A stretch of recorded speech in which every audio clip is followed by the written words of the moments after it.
কিন্তু কবরে যিনি শুয়ে আছে ওই বাবার কাছে সন্তান চাওয়া যাবে, চাকরি চাওয়া যাবে, সফলতা চাওয়া যাবে? সফলতা দেয় কে? সবাই বলেন নাই, আওয়াজ করে বলেন, সফলতা দেওয়ার মালিক কে? এই কথাই রব্বুল আলামিন বলেন, ওয়া ইয়ামসাসকাল্লাহু বিদুররিন ফালা কাশিফা লাহু ইল্লা হু ওয়া ইয়ুরিদকা বিখাইরিন ফালা রাদ্দা লিফাদলি يصيب به من يشاء من عباده وهو الغفور الرحيم الله أكبر আল্লাহ বললেন ওয়া ইয়ামসাসকাল্লাহু বিদুররিন ফালা কাশিফা লাহু ইল্লা হু। আল্লাহ যদি তোমাকে কোনো বিপদ স্পর্শ করায়, আল্লাহ যদি তোমারে কোনো বিপদে ফেলে দেয়, ওই বিপদ থেকে উদ্ধার করার তিনি ছাড়া আর কেউ নাই। জোরে বলেন ঠিক কি না? তিনি যদি কোনো বিপদে ফেলেন, তিনি ছাড়া বিপদ থেকে উদ্ধার করার কেউ নাই। আর তিনি যদি তোমার প্রতি কোনো অনুগ্রহ করতে চান, ওই অনুগ্রহ ঠেকিয়ে দেওয়ার ক্ষমতাও কারো নাই। আল্লাহ যদি আপনার সফলতা দিতে চায়, পৃথিবীর কোন শক্তি ওই সফলতাকে থামাতে পারে? এজন্য আল্লাহ বললেন, খবরদার, চিন্তা আকীদা খালিস করে নাও। ওয়া ইয়ামসাসকাল্লাহু বিদুররিন ফালা কাশিফা লাহু ইল্লা হু। আল্লাহ বিপদে ফেললে বিপদ থেকে উদ্ধার করার কেউ থাকে না। আর আল্লাহ যদি তোমার প্রতি দয়া দেখাতে চান, অনুগ্রহ করতে চান, ওই অনুগ্রহকে প্রতিরোধ করার মতো ক্ষমতা কারো নাই। তিনি তার বান্দাদের মধ্য থেকে যাকে ইচ্ছা তাকে দেন, যত ইচ্ছা তত দেন। তিনি ক্ষমাশীল, তিনি মেহেরবান। সুবহানাল্লাহ। তিনি ক্ষমাশীল, তিনি মেহেরবান। তাহলে এই আয়াত থেকে আমরা বুঝতে পারলাম, আমরা যদি বিপদে পড়ি আমাদেরকে কেউ বাঁচাতে পারে না। আমার বাবা আমারে বাঁচাতে পারে? হ্যাঁ? আমার মা আমাকে বাঁচাতে পারে? আমার বন্ধু আমারে বাঁচাতে পারে? আমার দলের কর্মী আমাকে বাঁচাতে পারে? আমার পীর সাহেব আমারে বাঁচাতে পারে? আমার পটুয়াখালীর ভাইয়েরা খেয়াল রাখবেন, বাঁচাতে পারে এক মহান সত্তা, উদ্ধার করতে পারে এক মহান সত্তা। চিৎকার করে বলুন, তিনি কে? আবার আল্লাহ বললেন, আম্মাই ইউজিবুল মুযতাররা ইযা দাআহু ওয়া ইয়াকশিফুস সুআ ওয়া ইয়াজআলুকুম খুলাফাআল আরদ আইলাহুম মা'আল্লাহ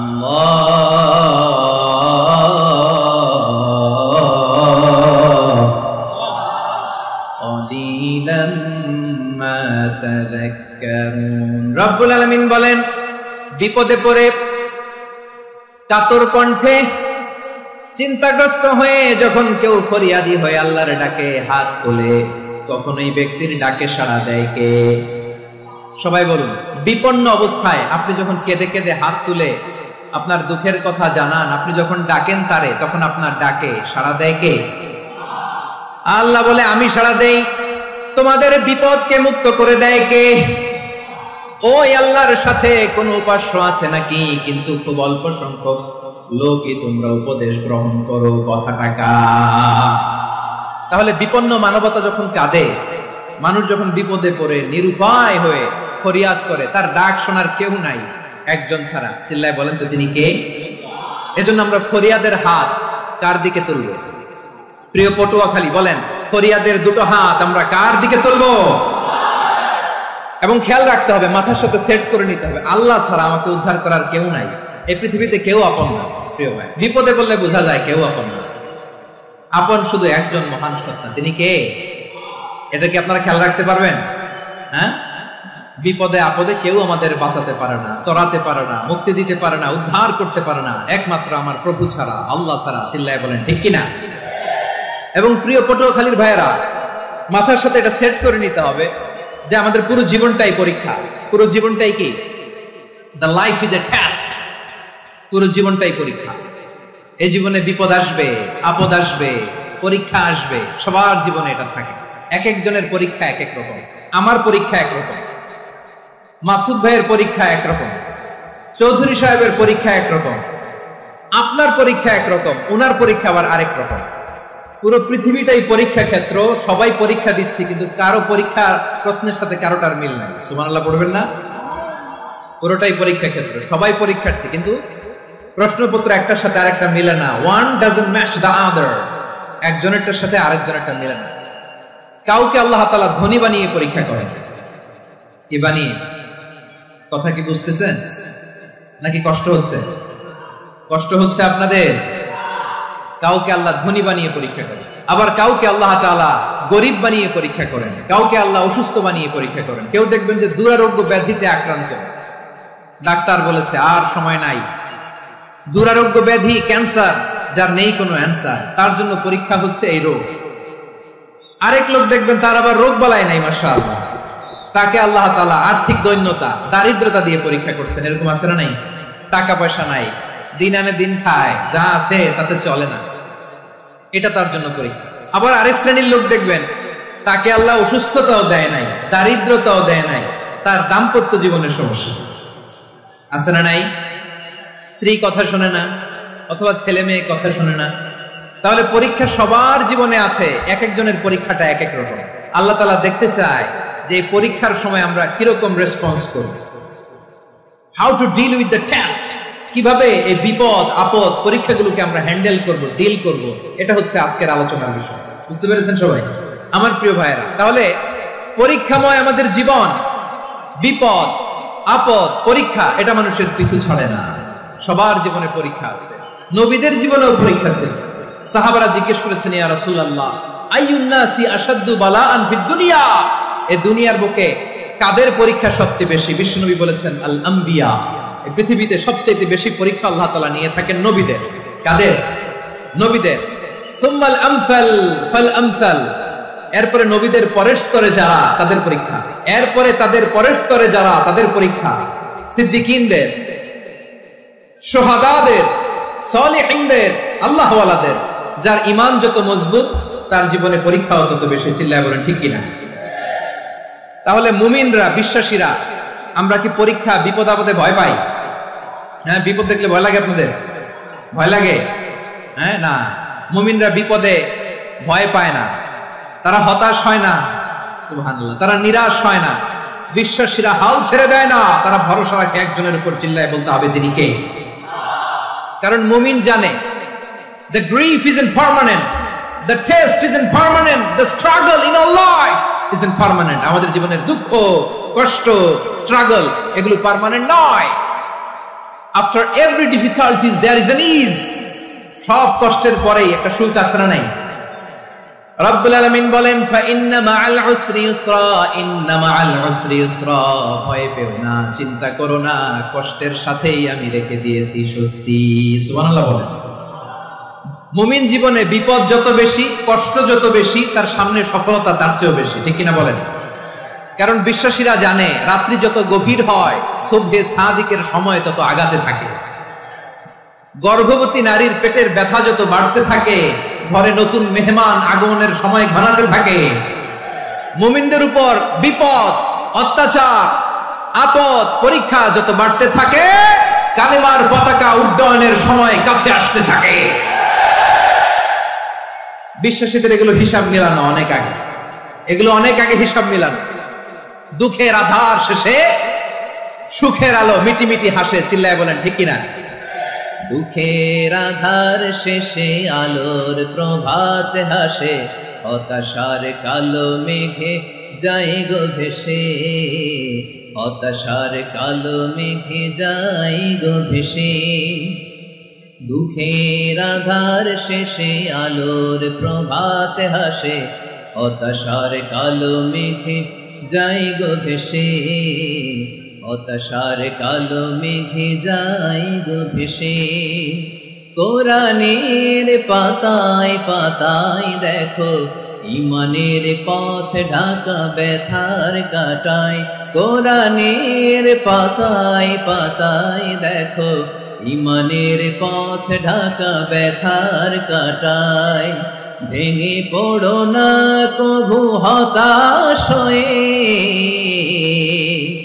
ভেঙে পড়ো না কভু হতাশ হয়ে, জ্বলে পুড়ে খাঁটি সোনা হও গো শেষে, জ্বলে পুড়ে খাঁটি সোনা হও গো শেষে।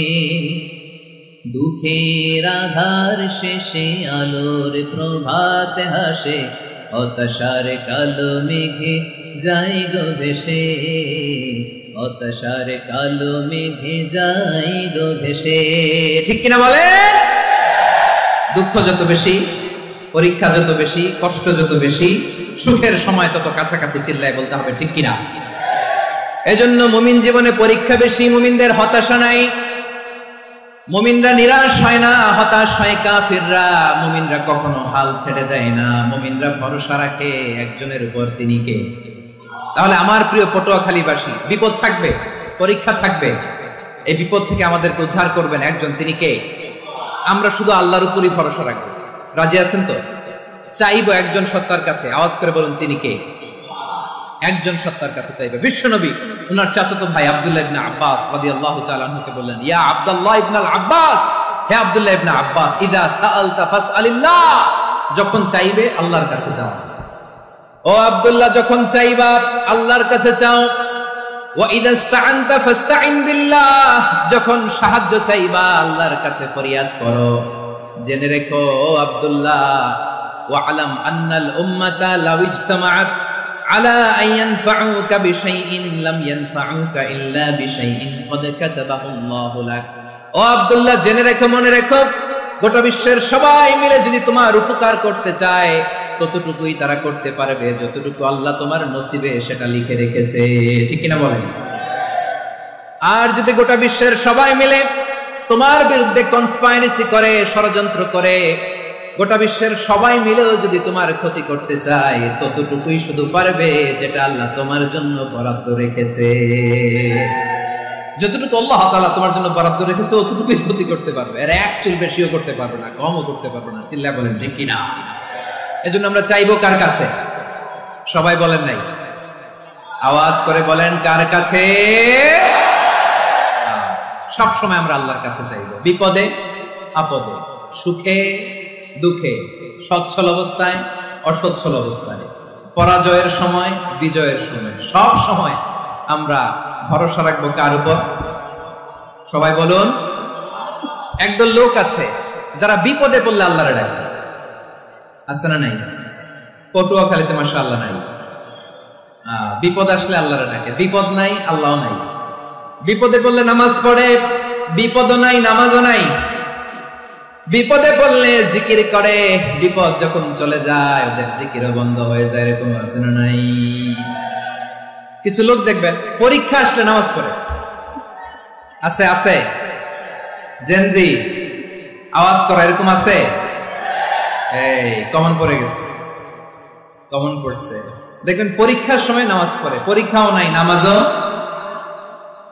আছে। এরকম কিছু লোক আছে অসুস্থ হলে আল্লাহরে বড্ড ভালোবাসে, আল্লাহরে খুব ডাকে। অসুস্থ হইলে, অসুস্থতাও নাই, আল্লাহর স্মরণও নাই। দেখবেন কিছু লোক নির্বাচন আসলে খুব আল্লাহওয়ালা হয়ে যায়, তখন দেখবেন মাথার মধ্যে হেজাব লাগায়, পাঞ্জাবি লাগায়, আল্লাহওয়ালা হয়ে যায়। নির্বাচনও নাই, এরপরে আল্লাহর কথাও নাই। আছে না নাই?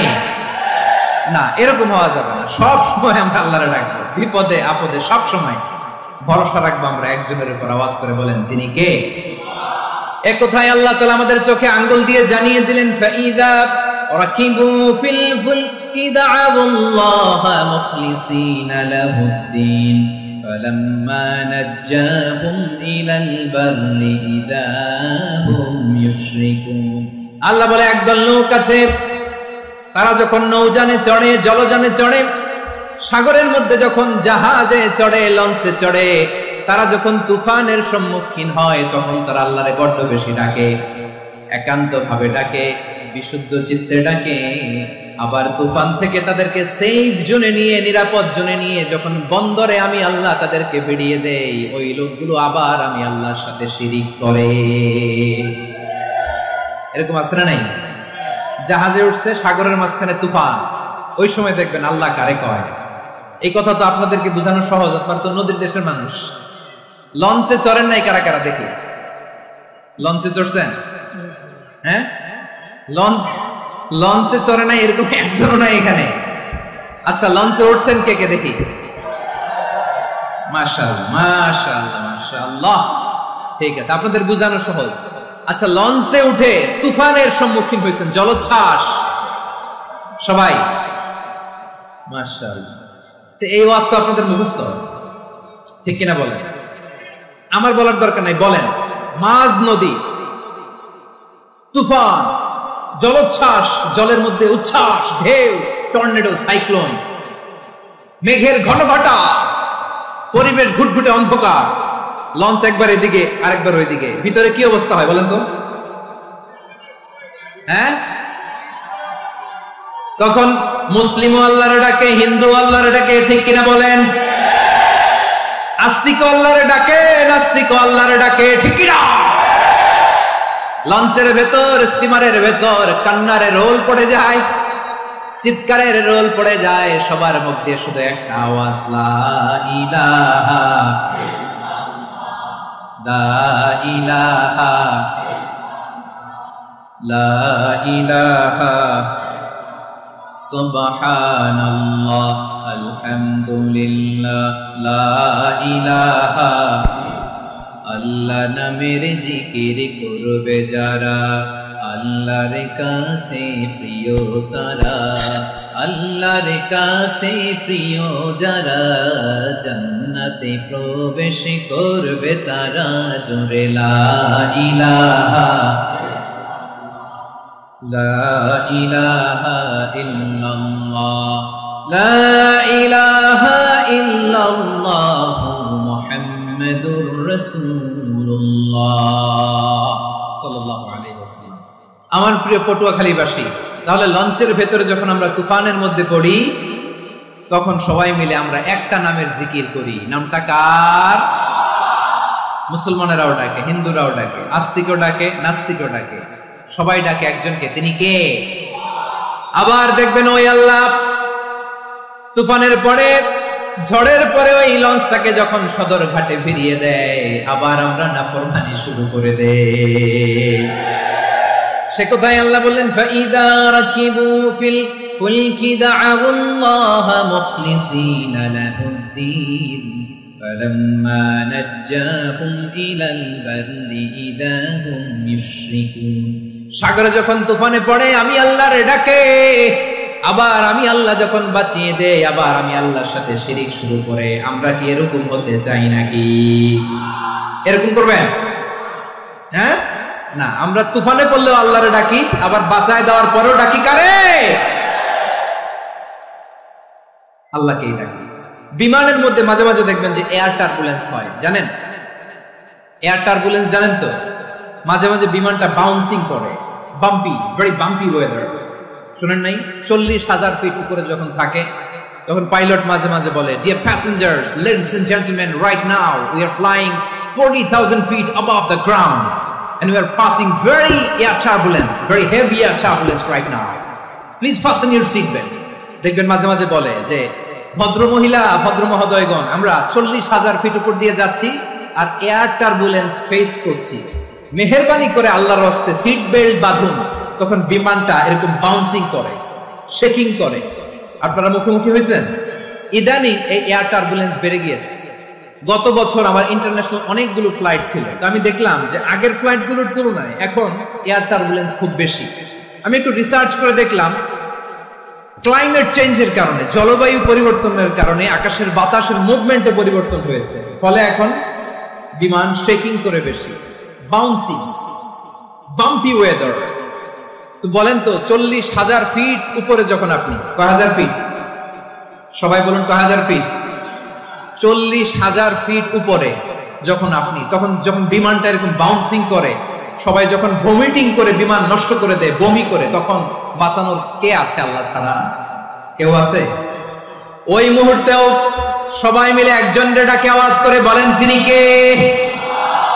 মাঝে মাঝে কিছু সোশ্যাল মিডিয়ায় কিছু ভিডিও পাওয়া যায় যে হেভি যখন এয়ার টার্বুলেন্স হয়, 10 সেকেন্ড 15 সেকেন্ডের কিছু ভিডিও পাওয়া যায়, বিমানটা এরকম বাউন্সিং করছে, বাম্পি ওয়েদার, কাঁপছে, মানুষগুলো বমি করছে, অক্সিজেন মাস্কগুলো সব ঝুলে পড়েছে, বিমানটা শুধু কাঁপছে। তখন দেখবেন বিমানের ভেতরেও এরকম লঞ্চের মতো চিৎকার আছে না নাই? বিমানের ভেতরেও তখন চিৎকার। গত বছর হিথ্রো এয়ারপোর্ট থেকে সিঙ্গাপুর এয়ারলাইন্সের একটা ফ্লাইট হিথ্রো হিথ্রো টু চাঙ্গি একটা ফ্লাইটে এমন বেশি এয়ার টার্বুলেন্সের শিকার হয়েছিল ওই এয়ারক্রাফটটা, 33 জন যাত্রী সেখানে আহত হয়েছে, একজন যাত্রী নিহত হয়েছে। কেবিন ক্রুজ এয়ার হোস্টেস যারা আছে, একজনের নাক ফেটে, চোখ ফেটে, কপাল ফেটে, ব্লিডিং হয়ে শয়লা। প্রিয় ভাইরা, ওই 40,000 ফিট উপরে বিমানটা যখন কাঁপবে, তখন আমাদেরকে আল্লাহ ছাড়া আর কেউ বাঁচানোর আছে? এত আসতে বললে হবে? ওই কঠিন মুহূর্তে আমার বাবা আমারে বাঁচাতে পারে, আমার বন্ধু আমারে বাঁচাতে পারে। এই গ্রাউন্ডে, জমিনের বুকে আমার প্রোটোকল, আমার ক্ষমতা, আমার দাম্ভিকতা কোনো কিছু আমারে বাঁচাতে পারে? একজন ছাড়া। চিল্লায় বলতে হবে, তিনি কে? সে আল্লাহ বললেন, গোলাম আমি বিপদের সময় ঠিকই তোমাদের বাঁচিয়ে নেই। ওই বিমানের ভেতরে 40,000 ফিট উপরে যখন তোমরা এয়ার টার্বুলেন্সের শিকার হও, তখন নাস্তিকও আল্লাহরে ডাকে, হিন্দু আল্লাহরে ডাকে। জোরে বলেন ঠিক কিনা? আবার বিমানটা যখন শান্ত হয়ে যায়, একটু পরেই বিমানের স্ক্রিনের মধ্যে হিন্দি সিনেমা খোঁজে। বিমানের স্ক্রিনে কিন্তু বিশাল ওখানে আফলাম ফিল্মের একেবারে বোঝাই করা। বিমানটা শান্ত হলে আবার হিন্দি সিনেমা দেখা শুরু করে। একটু আগে ডাকছিল কারে কারে? দেখবেন বাংলাদেশে আমাদের ক্রিকেটাররা যখন অন্য কোনো দেশের সাথে খেলে, অনেক সময় এমন হয় বল বাকি একটা, রান দরকার 6টা। বল বাকি কয়টা? পটুয়াখালী বোঝে নাই, বোঝে নাই। বল বাকি কয়টা? রান দরকার। আপনি দেখবেন ক্যামেরাম্যান তখন গ্যালারিতে খালি দেখায় দর্শকদের যে কি অস্থিরতা। হিপ হপ স্টাইলের মেয়েটা, যে মেয়েটার ওড়না এতক্ষণ ছিল গলায়, এতক্ষণ কই ছিল, ওই মেয়েটা দেখবেন ওড়নাটা টেনে মাথায় দিয়ে এরকম মুনাজাত ধরতেছে, আল্লাহ আল্লাহ, একটা সক্কা, আল্লাহ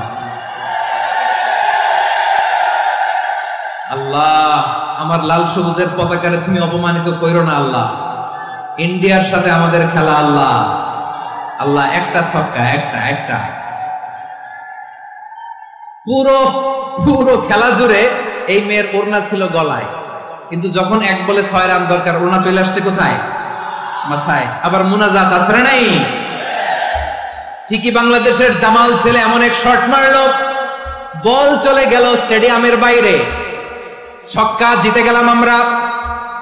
পুরো স্টেডিয়াম জুড়ে চিৎকার, হই হুল্লোর, মৌজ মাস্তি। যেই মেয়েটা মাথার মধ্যে ওড়না দিয়ে এতক্ষণ সুবহানাল্লাহ সুবহানাল্লাহ বলে আল্লাহর কাছে দোয়া করেছে, ওই মেয়ে এখন আবার ওড়না ফেলে দিয়ে নাচা শুরু করে দিয়েছে। তাহলে আল্লাহর ভয়, আল্লাহর প্রতি আস্থা, বিশ্বাস, ভালোবাসা, এটা কি ক্ষণিকের জন্য?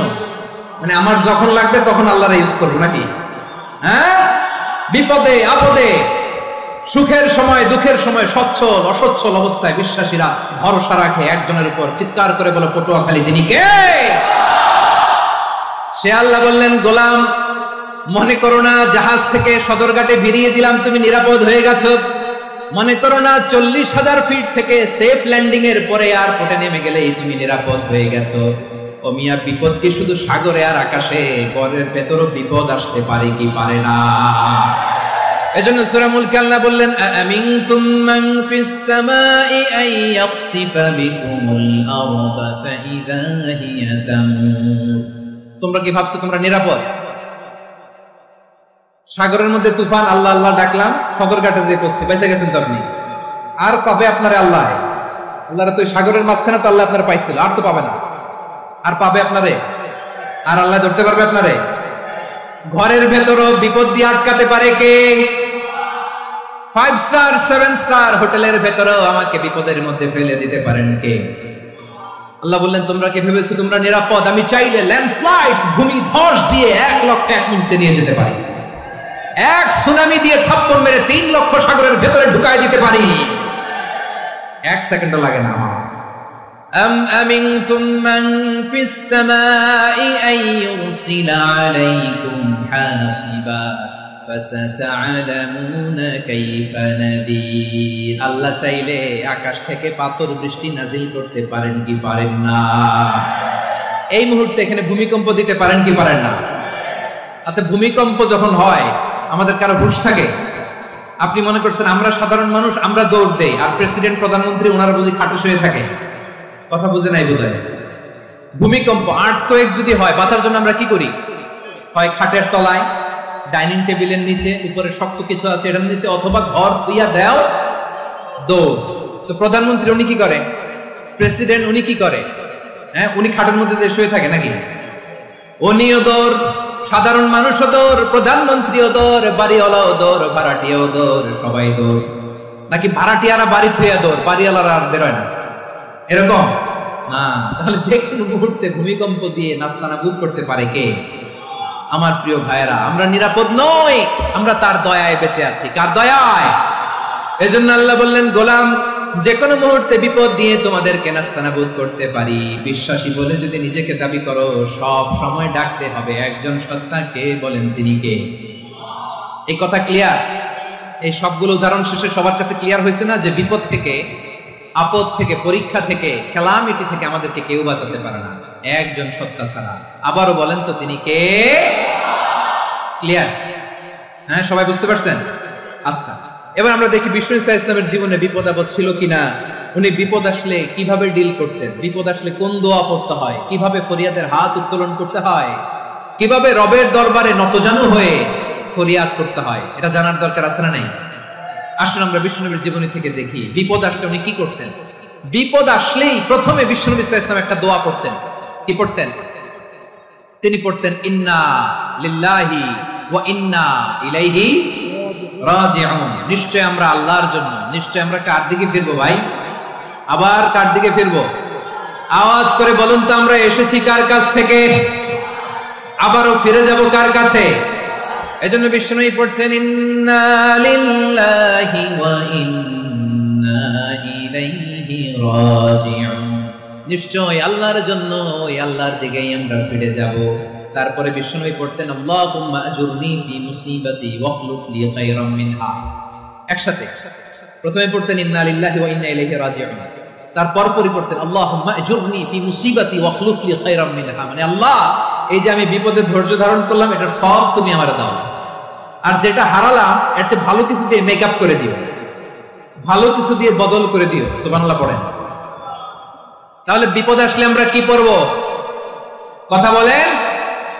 এই যে আমি শুয়েছিলাম, নাশিদ গাচ্ছিল ওরা, এদেশে পরস্পরে দেখা হলে দেয় সালাম, এদেশে আমজনতার হৃদয় জুড়ে পাক কালাম, এদেশে বিপদ এলে সর্বজনে সর্বক্ষণে দোয়া পড়ে ইন্না লিল্লাহি। কি পড়ে? সুবহানাল্লাহ সুবহানাল্লাহ সুবহানাল্লাহ সুবহানাল্লাহ। এদেশে আজান শুনে সূর্য ওঠে শহর গ্রামে, এদেশে আজান শুনে সূর্য ডুবে সন্ধ্যা নামে, এদেশে সকল কাজে সবাই বলে বিসমিল্লাহ, এদেশে ভালো কিছু দেখে শুনে হাসি মুখে সবাই বলে মাশাআল্লাহ। সুবহানাল্লাহ পড়ে। তাহলে বিপদ এলে আমরা কি পড়ি? কথা বুঝলে সবাই উত্তর দিতে হবে, বিপদ এলে কি পড়ি? তাহলে বিপদ এলেই আমরা এখন থেকে ইন্না লিল্লাহ পড়বো, নাকি হাই হুতাশ করবেন? একদল আছে হাই হুতাশ করে, হায় আল্লাহ রে, মোর কি হইল রে, মুই কি হরমু রে, মুই কমবে যামু রে, আছে না নাই? এরকম বিলাপ করতে নিষেধ করেছেন বিশ্বনবী। কি করব, কই যাব, কি হবে, হায় হায়, এরকম হাহুতাশ আছে না নাই? বিশ্বাসীরা হাহুতাশ করে না, তারা ইন্না লিল্লাহ পড়ে। কি পড়ে? মনে থাকবে, আমরা পড়বো ইন্না লিল্লাহি ওয়া ইন্না ইলাইহি রাজিউন। নিশ্চয়ই আমরা আল্লাহর জন্য, আমরা আল্লাহর দিকেই ফিরে যাব। এরপর পড়বো আল্লাহুম্মা আজুরনি ফি মুসিবাতি ওয়াখলুফ লি খায়রাম মিনহা। আল্লাহ, আমি যে বিপদে ধৈর্য ধারণ করলাম এটার সওয়াব দিও, আর যা হারালাম তার চেয়ে ভালো কিছু দিয়ে বদল করে দিও। সুবহানাল্লাহ পড়েন। বিশ্বনবীর হাদিস শুনলেন উম্মে সালামা রাদিয়াল্লাহু তাআলা আনহা। ওনার স্বামী হলো আবু সালামা। মজার ঘটনা খেয়াল করে শুনেন আমার প্রিয় কলিজার টুকরা ভাইয়েরা। কানগুলো খরগোশের কানের মতো খাড়া করে আমার দিকে তাকান। সাইয়্যিদাতুনা উম্মে সালামা রাদিয়াল্লাহু তাআলা আনহা, ওনার স্বামীর নাম আবু সালামা। শ্রেষ্ঠ দম্পতি, শ্রেষ্ঠ ফ্যামিলি। প্রথমে হিজরত করেছিলেন হাবাসায়, পরে হিজরত করেছেন মদিনায়। উহুদ যুদ্ধের পরে ওনার স্বামী আবু সালামা ইন্তেকাল করলো, শহীদ হলো। সুবহানাল্লাহ পড়েন। যখন আবু সালামা ইন্তেকাল করলো, উম্মে সালামা রাদিয়াল্লাহু তাআলা আনহা কেঁদে কেঁদে হয়রান। আর নবীর শিখানো বাণী অনুযায়ী তিনি বারবার পড়ছিলেন ইন্না লিল্লাহ। কি পড়ছিলেন? জামু কি হরমু এগুলো বলে নাই, কি বলছে? ইন্না লিল্লাহ। যেহেতু বিশ্বনবী বলেছেন কেউ যদি বিপদের প্রথম ধাক্কায় পড়ে ইন্না লিল্লাহি ওয়া ইন্না ইলাইহি রাজিউন আল্লাহুম্মা আজুরনি ফি মুসিবাতি ওয়া আখলুফ লি খায়রাম মিনহা, তাহলে এই বিপদে যে সে যা হারালো তার চেয়ে শ্রেষ্ঠ কিছু দিয়ে আল্লাহ তার বদল দিয়ে দিবে। এই হাদিস শুনে উম্মে সালামা রাদিয়াল্লাহু তাআলা আনহা ওনার প্রাণ প্রিয় স্বামী আবু সালামার ইন্তেকালের পরে চোখের পানি ছাড়ে আর পড়ে ইন্না লিল্লাহি ওয়া ইন্না ইলাইহি রাজিউন আল্লাহুম্মা আজুরনি ফি মুসিবাতি ওয়া আখলুফ লি খায়রাম মিনহা। বারবার এই দোয়া পড়ে চোখের পানি ছাড়ে, এই দোয়া পড়ে চোখের পানি ছাড়ে, আর মনে মনে বলে আবু সালামার মতো ভালো মানুষ মদিনাতে নাই, আবু সালামার চেয়েও ভালো মানুষ মদিনাতে নাই, তার চেয়ে ভালো মানুষ কি করে আল্লাহ তাআলা আমারে দিবে, তার চেয়ে ভালো মানুষ তো আমি মদিনাতে দেখি না। চোখের পানি দিয়ে বুক ভাসায় আর নবীর হাদিসের উপর আমল করে পড়ে ইন্না লিল্লাহি ওয়া ইন্না ইলাইহি রাজিউন, ইন্না লিল্লাহি ওয়া ইন্না ইলাইহি রাজিউন। পড়তে পড়তে চোখের পানি ছাড়ে আর চিন্তা করে বিশ্বনবী বললেন এই দোয়া পড়লে যেটা হারালাম তার চেয়ে ভালো কিছু দিয়ে আল্লাহ পুরস্কার দেয়। আবু সালামার চেয়ে ভালো মানুষ মদিনার মধ্যে আর কে হতে পারে? কি আজীব তামাশা, কি অবাক করা ঘটনা। কিছুদিন পরে দেখা গেল সাইয়্যিদুল মুরসালিন রাহমাতাল লিল আলামিন স্বয়ং বিশ্ব নবী উম্মে সালামাকে বিয়ের প্রস্তাব পাঠিয়েছে। স্বয়ং বিশ্ব নবী উম্মে সালামা রাদিয়াল্লাহু তাআলা আনহাকে বিয়ের প্রস্তাব পাঠিয়েছেন। উনি রাজি হয়ে গেলেন, বিয়ে হয়ে গেল, উনি হয়ে গেলেন উম্মুল মুমিনিন, আমাদের মা, পুরো মুসলিম উম্মার মা। চিৎকার করে বলেন আল্লাহু আকবার। তাহলে আমার প্রাণপ্রিয় ভাইরা, বিপদে পড়লে আমরা পড়বো ইন্না লিল্লাহি ওয়া ইন্না ইলাইহি রাজিউন আল্লাহুম্মা আজুরনি ফি মুসিবাতি ওয়া আখলুফ লি খায়রাম মিনহা। পড়বেন? পড়বেন না? যারা যারা বিপদ আসলে এই দোয়াটা পড়বেন এখন থেকে আওয়াজ করে ইনশাআল্লাহ বলেন। যা হারাইছেন তার চেয়ে শ্রেষ্ঠ জিনিস দিয়ে বদলা দিবে কে? বিশ্বাস হয়? একটু সন্দেহ লাগে, মনে লাগে একটু সন্দেহ আছে? যাদের বিশ্বাস হবে তাদেরকে আল্লাহ উত্তম বদলা দিবে, ঠিক কিনা বলেন? তাহলে বিপদে পড়লেই প্রথমে আমরা এটা পড়ব। দোয়াগুলো যদি এখন মুখস্থ না হয়, এই যে রেকর্ডিং হচ্ছে, পেয়ে যাবেন, কালকেই পেয়ে যাবেন। শুনে শুনে মুখস্থ করবেন। আমার মায়েরা, আমার বোনেরা, আপনাদের জন্য 3টি মাঠের অ্যারেঞ্জমেন্ট করা হয়েছে, আমি জানি। আপনারা এই দোয়াগুলো পড়বেন, আপনার স্বামীকে শেখাবেন, সন্তানকে শেখাবেন, আপনার পুরো পরিবারটাকে জান্নাতের টুকরো বানিয়ে দিবে কে? তাহলে বিপদ আসলে প্রথমে কি পড়তে হবে এটা জেনে গেলাম। এরপরে বিপদ আসলে নিজেকে কি করে আল্লাহর কাছে সঁপে দিতে হয় এটাও জানার দরকার আছে না নেই? বিপদে প্রথমে ইন্না লিল্লাহ করলাম, ধৈর্য ধারণ করলাম, বিপদ থেকে উদ্ধারের সর্বোচ্চ চেষ্টা করলাম। আমার কাজ যখন শেষ তখন আমি আমার এই বিষয়টা আল্লাহর কাছে সঁপে দিব। কার কাছে সোপর্দ করব? কার কাছে? বিপদে বললে কেমন করে নিজেকে আল্লাহর কাছে সঁপে দিতে হয় আসুন সাইয়েদনা ইব্রাহিম আলাইহিস সালামের জীবনী থেকে জানি। আল্লাহর খলিল ইব্রাহিম আলাইহিস সালাম আমাদের মতো সমাজ ব্যবস্থা পায় নাই। আমরা জন্মের পরে আমাদের কানের ভেতরে আজান দিয়েছে কে? একামত দিয়েছে কে? আমাদের বাপদাদারা আমাদের কানে আজান দিয়েছে কি? দেয় নাই। আমাদের জন্মের পরেই তো আজান, একামত, বাড়ির পাশে মসজিদ, প্রতিদিন আজান, জুমার খুতবা, প্রতি মাসে মাসে তাফসীরুল কোরআন মাহফিল, মসজিদ, মিনারা, অভাব নাই, ঠিক কিনা বলেন? আপনি যেই সুন্দর ইসলামিক এনভায়রনমেন্ট পেয়েছেন, আমাদের ইব্রাহিম খলিল উনিও কি এরকম পেয়েছিলেন? হ্যাঁ, উনি জন্মের পর পরে ওনার কানে আজান দিয়েছে কেউ? আমার প্রিয় ভাইরা, আগা গোড়া একটা শিরকি পরিবেশ উনি জন্মগ্রহণ করেছেন। উনি ছাড়া ওই তল্লাটে একজনও আল্লাহর উপর বিশ্বাসী নাই। কল্পনা করতে পারেন? গোটা তল্লাটে, গোটা দেশে বিশ্বাসী মুমিন, আল্লাহর উপর বিশ্বাস স্থাপনকারী কয়জন? সবাই বলেন কয়জন? বাকি সব মুশরিক। বাকি সব মুশরিক নিজের সাথে নিজে শক্ত বোঝাপড়া করে, অ্যানালজি করে, সেলফ কনভারসেশন করে উনি মহা সত্যের সন্ধান পেয়েছে। উনি আকাশের তারা দেখে ভাবে মনে হয় এটাই আমার খোদা, পরে দেখে তারা নাই, মনে মনে বলে না তাইলে এটা না। আবার চাঁদ দেখে বলে চাঁদটা বড় মায়া লাগে, মনে হয় এটাই আমার রব, পরে দেখে চাঁদও নাই, কয় না এটা না। এরপরে দ্বীপ প্রহরের জলজলে সূর্যটা খাঁ খাঁ করে গোটা পৃথিবীটারে রৌদ্র দিয়ে তাতিয়ে রাখে। তিনি ভাবলেন মনে হয় এটাই আমার রব, কারণ এটাই তো সবচেয়ে বড়। কিন্তু বিকেল বেলা ওই সূর্যটাও যখন চলে যায়, সাইয়েদনা ইব্রাহিম বলে না এটাও তো নাই, আমার খোদা যদি আমারে ছেড়ে চলে যায়, বিপদে পড়লে আমারে উদ্ধার করবে কে? এভাবে নিজের সাথে অ্যানালজি, সেলফ কনভারসেশন করতে করতে করতে তিনি মহা সত্যের সন্ধান পেয়েছেন। সুবহানাল্লাহ। সব শেষে তিনি ডিসিশন নিয়ে ঘোষণা দিলেন, ইন্নী ওয়াজ্জাহতু ওয়াজহিয়া লিল্লাযী ফাতারাস সামাওয়াতি السماوات والأرض حنيفا وما أنا من المشركين নিশ্চয় আমি এমন সত্তার দিকে মনোনিবেশ করলাম, মুখাপেক্ষী হলাম, যিনি আকাশ বানিয়েছেন, জমিন বানিয়েছেন, আমি মুশরিক নই। সুবহানাল্লাহ। পারতেন? আপনি পারতেন? কেউ নাই, লক্ষ লক্ষ মুশরিক, আপনি একা। ওনার মতো এরকম বিচক্ষণতা দিয়ে আল্লাহরে খুঁজে পাইতে পারতেন আপনি? কি নবী ছিল, আল্লাহকে খুঁজে পেয়েছে। যখন আল্লাহর ইবাদত শুরু করলো, এই কথা ছড়ায় পড়লো চারদিকে। নমরুদ সাইয়েদনা ইব্রাহিমকে ডেকে পাঠালেন। নমরুদ বলে, ইব্রাহিম, তুমি নাকি মূর্তির পূজা না করে কোন নতুন রবের ইবাদত করো, কে তোমার রব? সাইয়েদনা ইব্রাহিম বললেন, রব্বি আল্লাযী ইউহয়ী ওয়া ইউমীত, আমি এমন রবের ইবাদত করি যিনি জীবন দেন, যিনি মৃত্যু দেন। নমরুদ বলে, তাই নাকি? তোমার রব জীবন দেয়, মৃত্যু দেয়, আর এটা তো আমি দেই। আমিও তো জীবন দেই, আমিও তো মৃত্যু দেই। সাইয়েদনা ইব্রাহিম বললেন, কেমন করে তুমি জীবন দাও, মৃত্যু দাও, একটু দেখাও তো। নমরুদ জেলখানা থেকে দুজন কয়েদিকে ডেকে আনলো। কয়েদি এনে অর্ডার করলো, একটাকে এখনই শিরোচ্ছেদ, হেড অফ, ডেথ পেনাল্টি, মৃত্যুদণ্ড দেয়া হলো, ফিনকি দিয়ে রক্ত বের হলো। নমরুদ বলে, দেখো, দুজনকে ধরে আনলাম, একজন কয়েদিকে দিলাম ডেথ পেনাল্টি, মৃত্যুদণ্ড, ওরে মৃত্যু দিলাম। আরেকজন যে দাঁড়িয়ে আছে, চাইলে ওরেও আমি মৃত্যুদণ্ড দিতে পারি, কিন্তু না, ওরে আমি দিব না, ওরে আমি বাঁচাইয়া দিলাম, ছেড়ে দিলাম, মানে জীবন দিলাম। দেখো ইব্রাহিম, তোমার চোখের সামনে একজনের মৃত্যু দিলাম, আরেকজনের জীবন দিলাম। আপাত দৃষ্টিতে তাই তো, একজনের তো জীবন দিল, আরেকজনের মৃত্যু দিল। সাইয়েদনা ইব্রাহিম এবার বিপাকে পড়ে গেলেন। কিন্তু এক একজন নবীকে আল্লাহ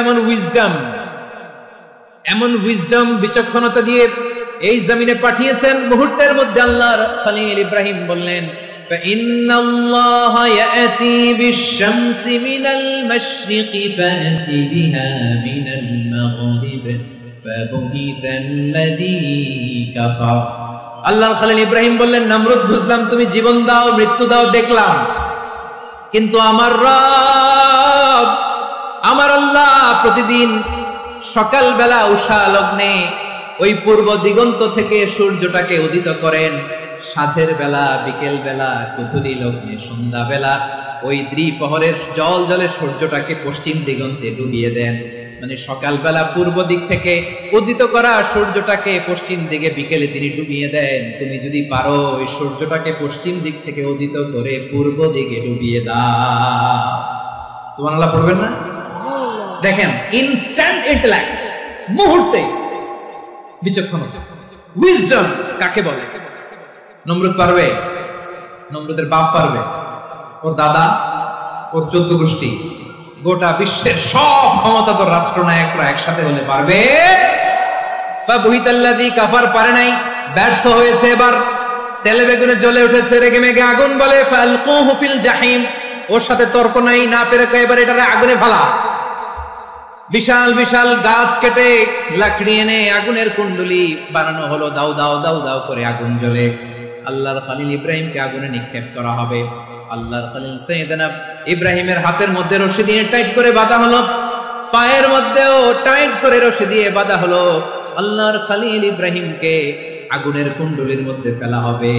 ওমিয়া, আপনি যে বিপদের কারণে ভয় পান, হতাশ হন, এটা কোনো বিপদ? ওনার বিপদের সামনে হাত পা বেঁধে টাইট করে নিক্ষেপ করা হবে, সিম্পলি ফেলা যাবে না, কারণ দাও দাও করে দ্য ব্লেজিং ফায়ার, এমন আগুনের কুণ্ডলি, কাছে যাওয়া যায় না, আগুনের উত্তাপে নিক্ষেপ করা হবে। হাতে রশি বেঁধে, পায়ে রশি বেঁধে আল্লাহর খলিল ইব্রাহিম আলাইহিস সালামকে আগুনের মধ্যে নিক্ষেপ করা হবে। এটার বলে অগ্নি পরীক্ষা।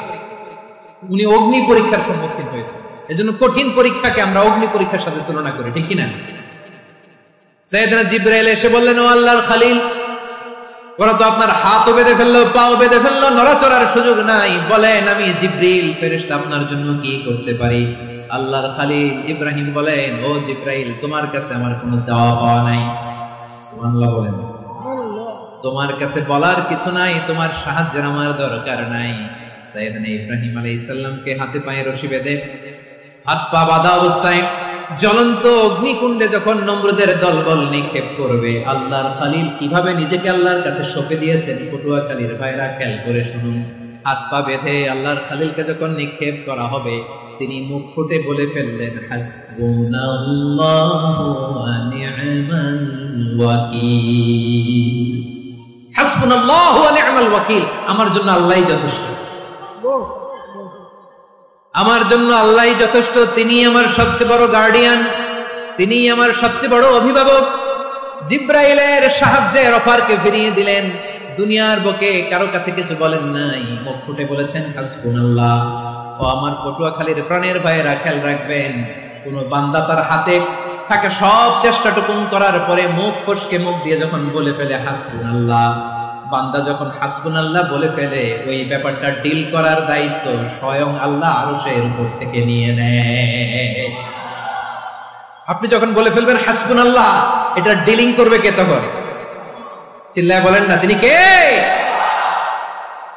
বান্দা তার সাধ্যের সবটুকু চেষ্টার পরে নতজানু হয়ে যখন বলবে হাসবুনাল্লাহ, আল্লাহ তুমি আমার জন্য যথেষ্ট, নি'মাল ওয়াকিল, তুমি আমার শ্রেষ্ঠ অভিভাবক, তখন তার কি দরকার না দরকার এটা ডিল করে স্বয়ং আল্লাহ।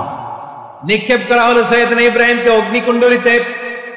হাজার হাজার মানুষের দৃশ্য দেখার জন্য জড়ো হয়েছে এরকম বিশাল ময়দানে, কিন্তু কি অবাক করার ঘটনা, সবাই ভয় পাচ্ছিল, না জানে কি হয়ে যায়। আল্লাহর খলিলকে যখন আগুনের কুণ্ডলিতে নিক্ষেপ করা হয়, আল্লাহর খলিল ইব্রাহিম আগুনের কুণ্ডলের মধ্যে বসে বসে মানুষগুলোর দিকে তাকিয়ে হাসতে শুরু করে দেয়।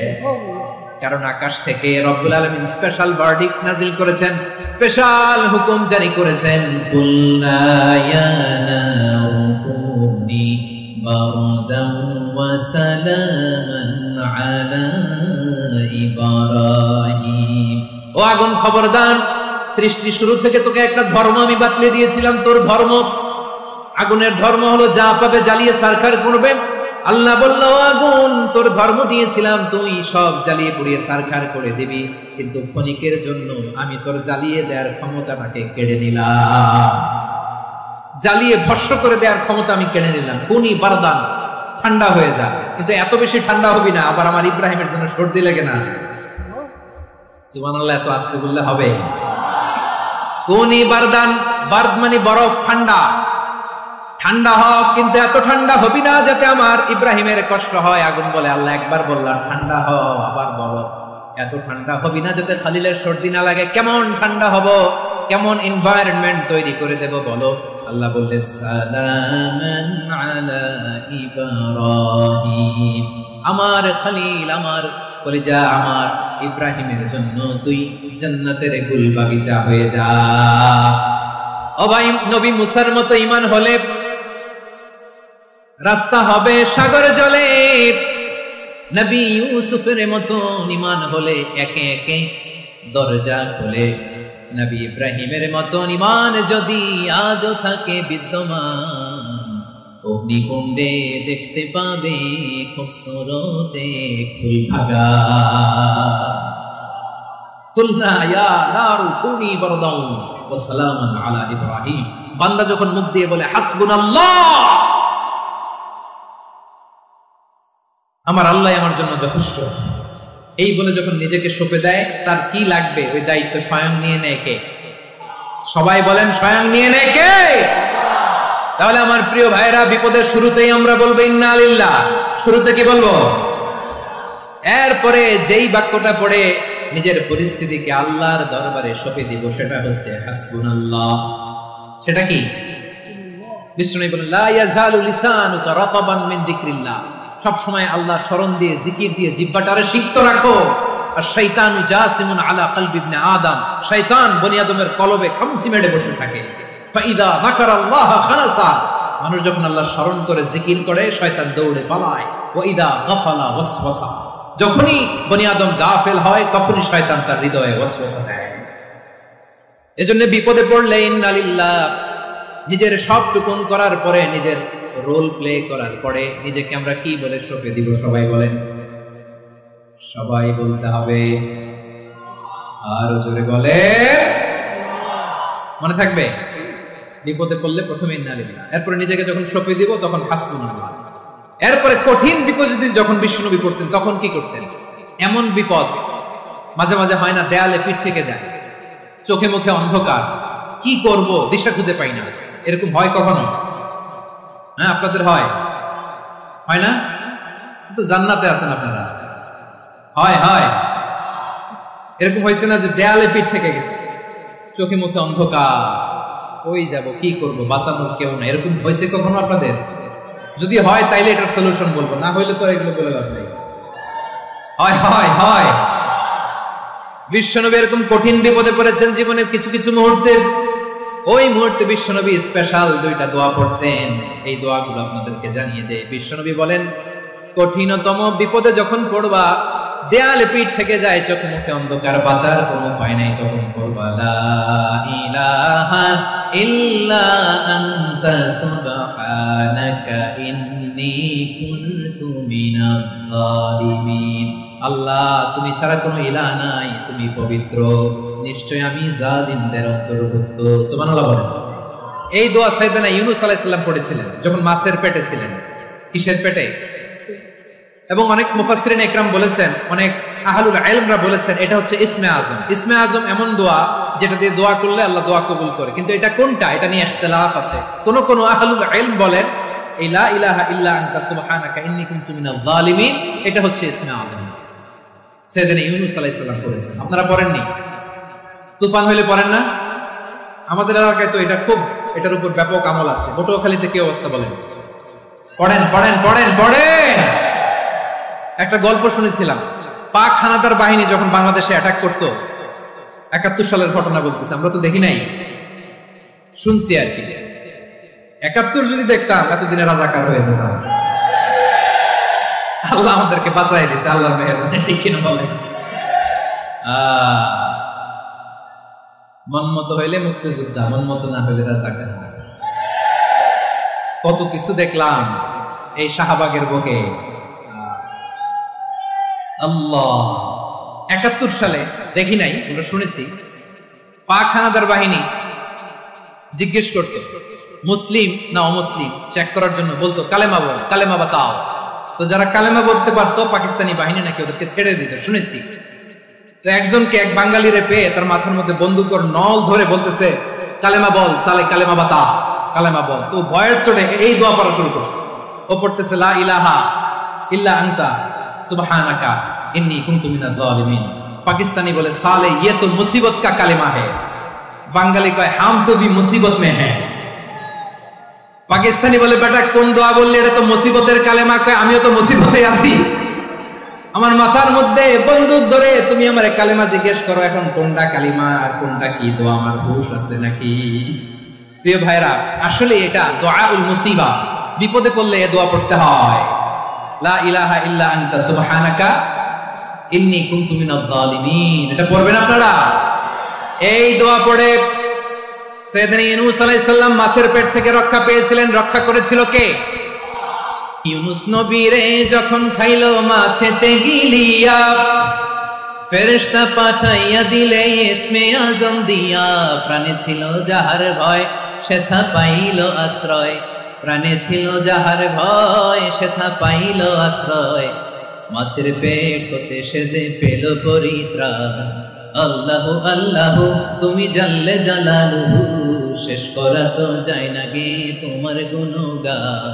আল্লাহু আল্লাহু, সুবহানাল্লাহ পড়ে, লা ইলাহা ইল্লা আনতা সুবহানাকা ইন্নী কুনতু মিনাজ জালিমিন। বিষ্ণুই বললেন, দেয়ালে পিঠ থেকে গেলে, চোখে মুখে অন্ধকার, বাঁচার কোনো উপায় নাই, তখন এই দোয়াটা পড়তে হবে। এই দোয়া পড়ে আল্লাহর কাছে ফরিয়াদ করলে বিপদ মুক্ত করবেন কে? কেন এই দোয়াটা আল্লাহর কাছে বড্ড প্রিয় জানেন আমার ভাইরা? কারণ এই দোয়ার মধ্যে 3টা জিনিস আছে। আমি যেরকম আঙ্গুল উঁচু করেছি এরকম করেন তো। 3টা। কয়টা? 3টা। 1 নম্বরে হচ্ছে তাওহীদ, 2 নম্বরে তাসবিহ, 3 নম্বরে তাকরীর। আই রিপিট, আবারও বলছি, 1 নম্বরে তাওহীদ, 2 নম্বরে তাসবিহ, 3 নম্বরে তাকরীর। এই দোয়াটা আল্লাহর কাছে এত পছন্দনীয় কারণ এই দোয়ার প্রথম অংশে আছে তাওহীদ, আল্লাহর একত্ববাদের ঘোষণা। লা ইলাহা ইল্লা আনতা, ও আল্লাহ আপনি ছাড়া কোনো ইলাহ নাই, উপাস্য নাই। এই কথা বললে আল্লাহ বড় খুশি হয়ে যায়, সুবহানাল্লাহ পড়েন। এই দোয়ার দ্বিতীয় অংশে আছে তাসবিহ, মানে আল্লাহর প্রশংসা, প্রশংসা সূচক বাণী। সুবহানাক সুবহানাক সুবহানাক, ও আল্লাহ আমি আপনার পবিত্রতা ঘোষণা করছি সুবহানাক। এই কথা শুনলেও আল্লাহ খুশি হয়ে যায়। সুবহানাল্লাহ পড়েন। এই দোয়ার তৃতীয় অংশে আছে তাকরীর। তাকরীর মানে পাপের স্বীকৃতি। তাকরীর মানে কি? তাকরীর মানে পাপের স্বীকৃতি। এই দোয়ার তৃতীয় অংশে আছে ইন্নী কুনতু মিনাল যালিমিন। ও আল্লাহ, আমি জালিমদের অন্তর্ভুক্ত। আল্লাহ, আল্লাহ আমি জালেম। আল্লাহ আমি ভুল করেছি, অন্যায় করেছি। আল্লাহ আমি জালিমদের অন্তর্ভুক্ত। এই পাপের স্বীকৃতি, অ্যাকনোলেজমেন্ট আল্লাহ বড় পছন্দ করেন। যখন আল্লাহর কাছে আপনি ছোট হবেন, ছোট হতে হতে যত ছোট হবেন, ওই দৃশ্যটা দেখতে আল্লাহ বড় পছন্দ করে। সুবহানাল্লাহ বলেন। 3 নম্বর অংশ ইন্নী কুনতু মিনাজ জালিমিন। আল্লাহ আমি জালিমদের অন্তর্ভুক্ত। সাইয়েদনা আদম আলাইহিস সালাম ভুল করে যখন নিষিদ্ধ গাছের ফল খেয়ে ফেললেন, আল্লাহ বললেন আদম, ক্ষমা পেতে চাইলে তুমি আর হাওয়া মিলে স্বীকৃতি দাও, পাপের স্বীকৃতি আর পড়ো রব্বানা যালামনা আনফুসানা ওয়া ইল্লাম তাগফির লানা ওয়া তারহামনা লানাকুনান্না মিনাল খাসিরিন। ও আল্লাহ, আমি আদম আর হাওয়া যালামনা আনফুসানা, আমরা আমাদের নফসের উপর বড় জুলুম করেছি। আল্লাহ ওয়া ইল্লাম তাগফির লানা ওয়া তারহামনা, আপনি যদি ক্ষমা না করেন, আপনি যদি দয়া পরবশ না হন, আপনি যদি রহম না করেন, আমরা তো ক্ষতিগ্রস্তদের মধ্যে শামিল হয়ে যাব। এই দোয়া করার সাথে সাথে সাইয়েদনা আদম আর হাওয়া আলাইহিস সালামকে ক্ষমা করে দিলেন কে? তাহলে এই দোয়ার 3 নম্বর অংশ তাকরীর। এটা আল্লাহ বড় পছন্দ করে। আমার কলিজার টুকরা ভাইয়েরা, গুনাহ করে শিকার যেতে হবে, এটা আল্লাহ ভালোবাসেন। সাইয়েদনা আবু বকর রাদিয়াল্লাহু তাআলা আনহু বিষ্ণু ইসলামকে বললেন, ইয়া রাসূলুল্লাহ আল্লিমনি দুআআন আদউ বিহি ফি সালাতি। নবী হে, আপনি আমার এমন একটা স্পেশাল দোয়া শিখায় দেন যে দোয়াটা আমি নামাজে পড়ব। নবী বললেন, তাহলে তুমি পড়ো আল্লাহুম্মা ইন্নী যালামতু নাফসি যুলমান কাসীরান ওয়া লা ইয়াগফিরুয যুনুবা ইল্লা আনতা ফাগফিরলি মাগফিরাতাম মিন ইনদিকা ওয়ারহামনি ইন্নাকা আনতাল গফুরুর রহিম। সুবহানাল্লাহ। সালাম ফেরানোর আগে পড়েন, কথা কয় না, পড়েন পড়েন। ও আবু বকর, নামাজে যদি দোয়া করতে মনে চায় এই দোয়াটা পড়বা, আল্লাহুম্মা ইন্নী যালামতু নাফসি, আল্লাহ জুলুম করেছি আমার নফসের উপর, যুলমান কাসীরা, অনেক জুলুম, ওয়া লা ইয়াগফিরু যুনুবা ইল্লা আনতা, আপনি ছাড়া এই জুনুব, এই পাপ ক্ষমা করার দ্বিতীয় কোনো রব নাই। আছে? আল্লাহ ছাড়া আমাদের গুনাহ আর কে কে ক্ষমা করতে পারে বলেন তো? কে পারে? কে? এজন্য আল্লাহরে বলবেন, আল্লাহ আমি ছাড়া তোমার গোলামের অভাব নাই। ও আমার রব, আমি ছাড়া এই জমিনের বুকে তোমার গোলামের অভাব নাই, কিন্তু তুমি ছাড়া তো আমার দ্বিতীয় কোনো রব নাই। পারবেন বলতে? পারবেন? চোখের পানি ছেড়ে আল্লাহরে বলবেন, আল্লাহ তুমি আমার রব, তুমি আমার